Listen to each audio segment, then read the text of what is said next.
Hello दोस्तों, मैं धीरेन स्वागत करता हूं आपका एग्जाम स्टडी विद संगीता में। दोस्तों, आज के इस वीडियो में हम कवर करेंगे रेलवे ग्रुप डी परीक्षा 2021 के लिए मैथ के प्रीवियस ईयर क्वेश्चन का एक मोस्ट इंपॉर्टेंट सेट पेपर। तो दोस्तों चलिए हम अपनी क्लास शुरू करते हैं। पहला क्वेश्चन है, एक आयत की लंबाई उसकी चौड़ाई से 23 मीटर अधिक है। यदि उस आयत की चारों भुजाओं का योग 206 मीटर है तो उसका क्षेत्रफल क्या होगा। दोस्तों, इस प्रकार के सवालों में आपको मैं बार बार बताता हूं कि आपको आयतन क्षेत्रफल के फॉर्मूले बहुत अच्छी तरह से याद होना चाहिए, और यदि आपको याद नहीं है तो आप सवालों की प्रैक्टिस करते करते भी उन्हें याद कर सकते हैं। तो चलिए हम इस क्वेश्चन को सॉल्व करते हैं और देखते हैं ये कैसे सॉल्व होता है। कह रहा है, एक आयत की लंबाई उसकी चौड़ाई से 23 मीटर अधिक है। यदि हम इन्हें डायग्राम के थ्रू देखें तो ये क्वेश्चन आसान हो जाते हैं। देखिए, एक आयत की लंबाई, ये होती है लंबाई और ये है चौड़ाई। एक आयत की लंबाई उसकी चौड़ाई से 23 मीटर अधिक है। चौड़ाई मान लिया आपने x, तो लंबाई कितनी जाएगी दोस्तों, x प्लस 23। एक आयत की लंबाई चौड़ाई से 23 मीटर अधिक है।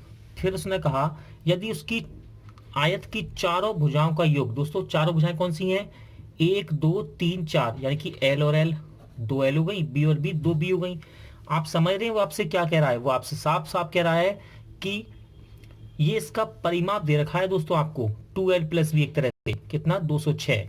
और फिर कह रहा है उसका क्षेत्रफल बताइए, यानी कि हमें आयत का क्षेत्रफल होता क्या है, आयत का क्षेत्रफल होता है लंबाई गुणे चौड़ाई। यदि हमको L और B अलग अलग मिल जाएं तो हम सवाल सॉल्व कर सकते हैं। तो देखिए, यहां आपसे कह रहा है यदि उस आयत की चारों भुजाओं का योग 206 है, यानी कि वो आपसे कह रहा है इसका परिमाप दे रखा है आपको 206। आयत का परिमाप दे रखा है दोस्तों आपको 206।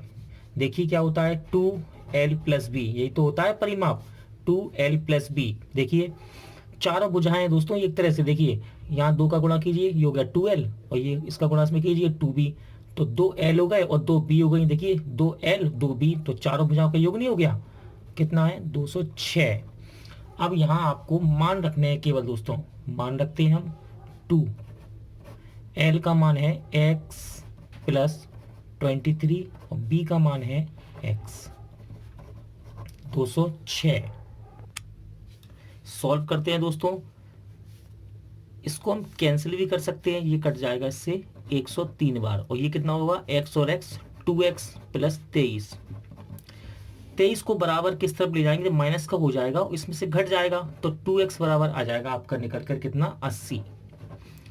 काटेंगे हम इसे, x की वैल्यू आ गई 40। यहाँ दोस्तों अब आपको x की वैल्यू दे रखी है, आप लंबाई और चौड़ाई को अलग अलग निकाल सकते हैं। हमसे वह कह रहा है कि इसका क्षेत्रफल बताइए। आयत का क्षेत्रफल क्या होता है, आयत का क्षेत्रफल, आयत का क्षेत्रफल क्या होता है, लंबाई गुणे चौड़ाई होता है। तो हम लंबाई निकालते हैं पहले, लंबाई कितनी आएगी, x प्लस 23 है लंबाई, x की वैल्यू यहाँ रख दीजिए, तो कितनी हो जाएगी लंबाई 63, और चौड़ाई कितनी है, हमने x मानी थी, यानी कि x की वैल्यू कितनी है 40, तो चौड़ाई भी कितनी हो जाएगी 40। अब हम इसके दोनों के मान L इंटू बी में रख देते हैं, यानी कि इनका गुणा कर देते हैं। गुणा कीजिए, 4 3 12 हासिल रहिए, 4 3 24 25, यानी कि इसका राइट आंसर रहेगा दोस्तों ऑप्शन सी 25 20। अगला क्वेश्चन देखते हैं, नेक्स्ट क्वेश्चन देखते हैं दोस्तों, इंपॉर्टेंट रहेगा। 144 मीटर लंबे एक आयत का क्षेत्रफल 84 मीटर भुजा वाले एक वर्ग के क्षेत्रफल के बराबर है, तो आयत की चौड़ाई क्या है। तो देखिए दोस्तों, डायग्राम के थ्रू हम सॉल्व करते हैं, इजी पड़ेगा। पहले हम बनाते हैं एक आयत, ये रहा आयत और ये रहा आपका वर्ग। बस आपने लैंग्वेज पकड़ ली, सवाल को आसानी से आप इसे सॉल्व कर लेंगे। कह रहा है 140 मीटर लंबे आयत का क्षेत्रफल, यानी कि ये जो आयत है इसकी लंबाई कितनी दे रखी है आपको 144, सॉरी 144 दे रखी है दोस्तों, 144 मीटर, 144 मीटर लंबे आयत का क्षेत्रफल, यानी कि इसका क्षेत्रफल 84 मीटर भुजा वाले वर्ग, ये जो वर्ग है इसकी भुजा होती है दोस्तों a, और इसकी भुजा कितनी दे रखी है 84, 84 मीटर भुजा वाले एक वर्ग के क्षेत्रफल के बराबर है, यानी कि आयत का क्षेत्रफल बराबर है वर्ग के क्षेत्रफल के, और आपसे कंडीशन दे रखी है कि इसकी लंबाई 144 और वर्ग की भुजा कितनी है 84। तो इसको हम सॉल्व कर लेते हैं। आयत का क्षेत्रफल होता है लंबाई गुणे चौड़ाई L इंटू बी, और वर्ग का क्षेत्रफल होता है भुजा का स्क्वायर, यानी कि भुजा हम इसकी ए मानी हमने, भुजा का स्क्वायर रख देते हैं दोस्तों। L का मान कितना है 144, बी आपसे पूछ रहा है आयत की, यानी कि चौड़ाई पूछ रहा है। वर्ग का क्षेत्रफल होता है भुजा का स्क्वायर, और भुजा कितनी है 84, तो इसको हम 2 बार लिख देंगे, गुणे में है तो बस इसको सॉल्व कर लेते हैं। देखिए 12 सत्ते 84, और 12 के पार्ट से कटे कितनी बार 12 बार, 12 सत्ते 84, तो बी का मान कितना आगे निकल कर 49 मीटर, यानी कि इसका राइट आंसर रहेगा ऑप्शन सी। अगला क्वेश्चन देखते हैं। क्वेश्चन नंबर 3 है दोस्तों, ए और बी की आयु का अनुपात 1:2 है। 7 वर्ष बाद उनकी आयु का अनुपात 3:5 हो जाएगा, उनकी वर्तमान आयु ज्ञात कीजिए। इस तरह के सवाल आपको ग्रुप डी में जरूर देखने को मिलेंगे दोस्तों। तो क्वेश्चन कह रहा है ए अनुपात बी, इनकी आयु का अनुपात कितना है 1 और 2 के अनुपात में है, तो हम इसे लिख सकते हैं x अनुपात 2x है मतलब प्रेजेंट की बात कर रहा है, ये वर्तमान की आयु का अनुपात है इनका। आगे कह रहा है 7 वर्ष बाद उनकी आयु का अनुपात 3:5 हो जाएगा, तो 7 इसमें जोड़ देते हैं हम, और 7 इसमें भी जोड़ देंगे दोनों की आयु में, तो ये हो जाएगा 7 साल बाद का अनुपात हो गया ये इसका। और 7 साल बाद इनका अनुपात क्या हो जाएगा 3:5 हो जाएगा, यानी कि ये जो अनुपात है 3:5 के बराबर होगा, तो हमको बराबर कर लेते हैं। अनुपात को हम बट्टे में लिख सकते हैं, या आपको मैं कई बार बता चुका हूं पुराने सेट पेपर में। इसके बराबर होगा, क्रॉस गुणा करते हैं, 5 एकम 5, 5 सत्ते 35, गुणा करेंगे 6x 7 या 21, 5x को यहाँ ले जाएंगे बराबर के, तो माइनस को हो जाएगा, 6 में से घट जाएगा x बचेगा, इससे इस तरफ ले जाएंगे बराबर के, तो ये माइनस को हो जाएगा, इसमें से घट जाएगा, कितना आएगा ये हो जाएगा आपका 14। तो x की वैल्यू कितनी आ गई दोस्तों 14 निकल कर आ गई। x की वैल्यू कितनी आई 14। बस अब आपको x की वैल्यू यहाँ रखनी है इनकी वर्तमान आयु में, क्योंकि उनकी वर्तमान आयु का अनुपात, वर्तमान आयु उनकी पूछ रहा है। तो a की वर्तमान आयु है x, तो रखो x की वैल्यू यहाँ कितना हो गया 14, और b की वर्तमान आयु है 2x, रखिए यहाँ पे x का मान 14 दूनी 28, तो इनकी उम्र कितनी निकल कर आ जाएगी ऑप्शन ए 14 एवं 28। अगला क्वेश्चन देखते हैं। क्वेश्चन नंबर 4 है दोस्तों, इंपॉर्टेंट है, लाभानी से लिया गया है क्वेश्चन। एक दुकानदार महिला ने 1100 रुपए की कीमत वाले फूलदान को 19% हानि पर बेचा। उसने फूलदान किस कीमत पर बेचा है? तो दोस्तों यहां आपसे फूलदान का क्रय मूल्य दे रखा है, यानी कि सीपी।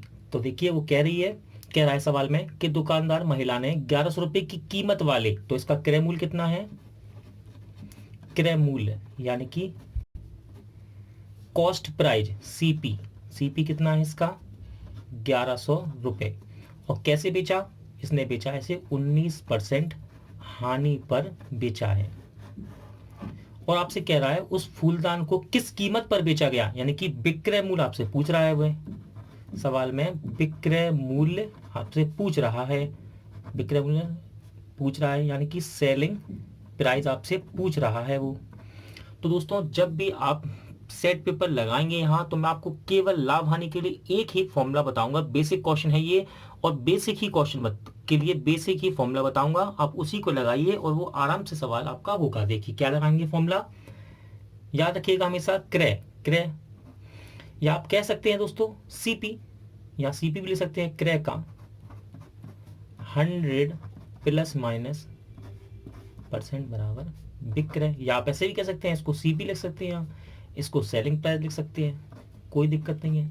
तो क्रय मूल्य कितना है 1100, यहां रख दीजिए, का की जगह लगेंगे गुणा 100%। देखिए दोस्तों अगर लाभ हो रहा है तो 100 में जोड़ेंगे परसेंट को, और हानि हो रही है तो 100 में से घटाएंगे, या हानि हो रही है तो हम घटा देंगे 100 में से किसको 19 को, तो कितना हो जाएगा ये हो जाएगा आपका 81% बराबर विक्रय मूल्य आपको निकालना है, यानी कि सेलिंग प्राइस आपको निकालना है। है ना। वी लिख दीजिए या सेलिंग प्राइस लिख दीजिए, निकालना है आपको। परसेंट आएंगे, नीचे कितना आएगा 100, जीरो से जीरो कैंसिल, जीरो से जीरो कैंसिल, गुणा करना है केवल 11 एकम 11, हाँ से लगे एक 11 88 और एक 89 89। तो इसका विक्रय मूल्य कितना निकल कर आ गया दोस्तों 891 रुपये, यानी कि इसका सही आंसर रहेगा ऑप्शन बी। अगला क्वेश्चन देखते हैं। अगला सवाल भी दोनों दोस्तों मैंने लाभ हानि से लिया है और सवाल कह रहा है एक कमीज को 825 रुपए में खरीद कर सुनिधि ने इसे 32% लाभ पे बेचा, तो कमीज का विक्रय मूल्य क्या था। बिल्कुल सेम वही सवाल है जो मैंने आपको इससे पहले बताया है, बस मैंने इसलिए लिया इसे कि आपकी प्रैक्टिस हो जाए अच्छे से। तो देखिए इसका सीपी यानी कि क्रय मूल्य, कॉस्ट प्राइस दे रखा है आपको 825 रुपए, सीपी यानी कि क्रय मूल्य आपको दे रखा है 825 रुपए। ठीक है दोस्तों, क्रय मूल्य दे रखा है आपको 825 रुपए, यानी कि कॉस्ट प्राइस कितने रुपए में खरीदा उसने 825 में खरीदा।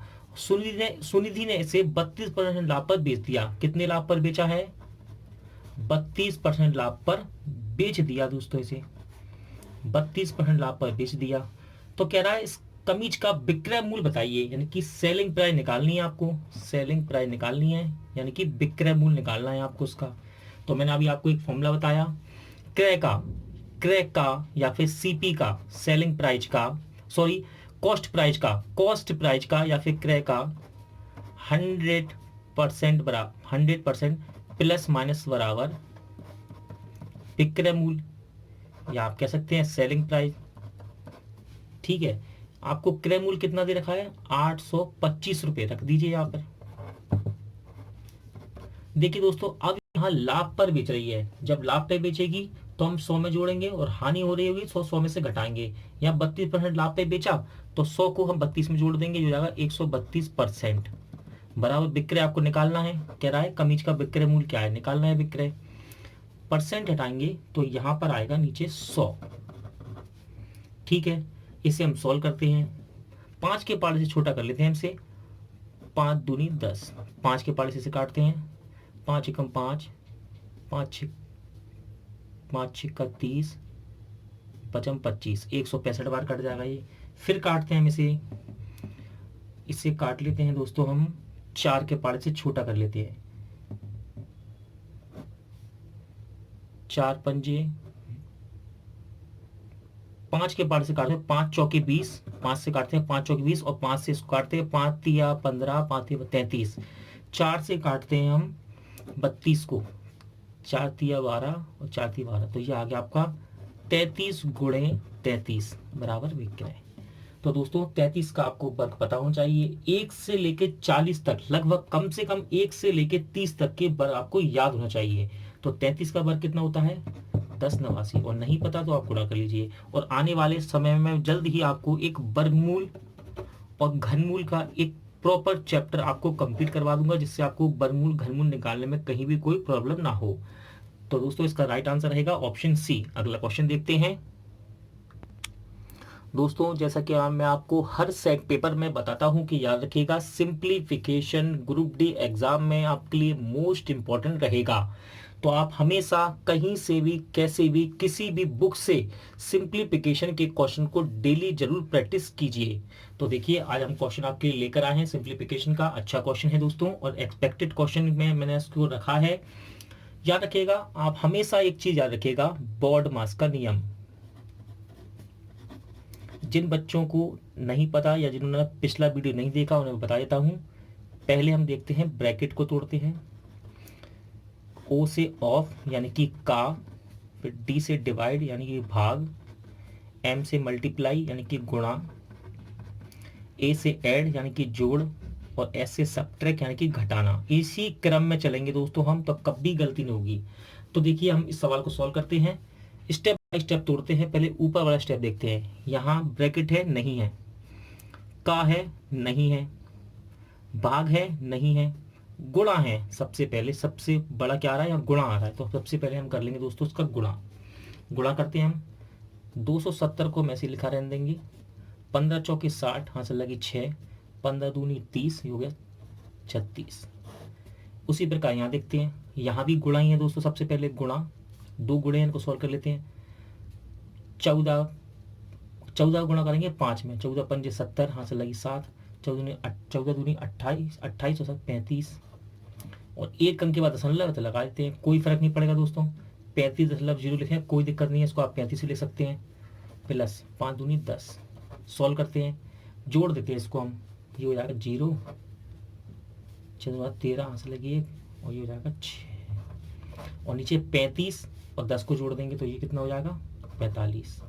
सॉल्व करते हैं इसको, 9 के पाड़े से 9 7 63, 9 पन्ना 45, 5 के पाड़े से 17 काटेंगे तो कितनी बार कटेगा जी 14 बार, यानी कि इसका राइट आंसर रहेगा ऑप्शन डी। अगला क्वेश्चन देखते हैं, दोबारा से सिंप्लीफिकेशन क्वेश्चन दोस्तों, और याद रखिएगा फिर से बताता हूं आपको, बॉड मास का नियम, bracket of divide multiply add subtract.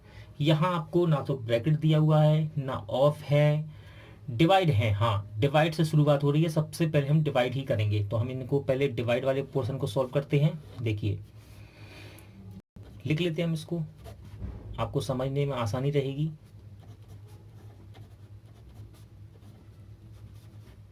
ये नीचे पहुंच जाएगा और ये डिवाइड में इसके नीचे पहुंच जाएगा।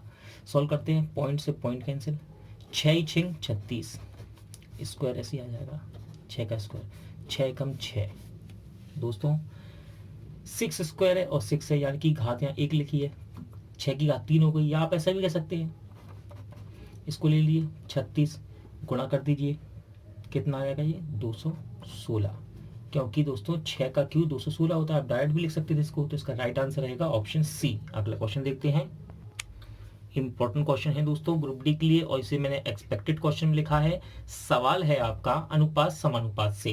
दोस्तों इससे पहले जो मैंने सेट पेपर आप कराए थे वहां भी मैंने आपको इसकी सॉल्विंग सिखाई थी बेसिक से, और जो बच्चे पहली बार देख रहे हैं उन्हें मैं फिर से इसको बेसिक से समझाऊंगा। 5 अनुपात क्वेश्चन मार्क समानुपात क्वेश्चन मार्क अनुपात 125, क्वेश्चन मार्क की जगह सबसे पहले हम लिख लेते हैं दोस्तों x। मैंने आपको बताया था जब दो अनुपात समानुपात में लिखे हों इसको बोलते हैं अनुपात, और इस अनुपात को हम बटे में भी लिख सकते हैं दोस्तों, मैंने आपको पहले बताया था अनुपात को हम बटे में भी लिख सकते हैं, और समानुपात के चिन्ह को इसकी जगह हम बराबर भी यूज कर सकते हैं, ये मैंने आपको बताया था, समानुपात की जगह हम बराबर भी यूज कर सकते हैं, और a अनुपात b को हम a अनुपात b भी लिख सकते हैं, यानी बटे में लिख सकते हैं। तो देखिए यहां तक तो मैंने आपको समझा दिया, तो यहां हम समानुपात की जगह बराबर लगा सकते हैं, हाँ लगा सकते हैं, तो हम बराबर लगा देते हैं। अब याद रखिएगा बस छोटा सा नियम है, दूर दूर पास पास, यानी कि दूर का गुणा दूर में कर दीजिए और पास का गुणा पास में कर दीजिए, दूर का गुणा दूर में कर दीजिए, पास का गुणा पास वाली संख्या में कर दीजिए। जब भी दो अनुपात समानुपात में दिए हों, दो अनुपात समानुपात में दिए हों, है ना, दो अनुपात, ये दो अनुपात हैं देखिए, और समानुपात में दिए यानी कि बराबर दिए, तो करते हैं गुणा, इसका गुणा कर देंगे हो जाएगा एक्स स्क्वायर, 5 को गुणा 125 में करेंगे तो हो जाएगा 625,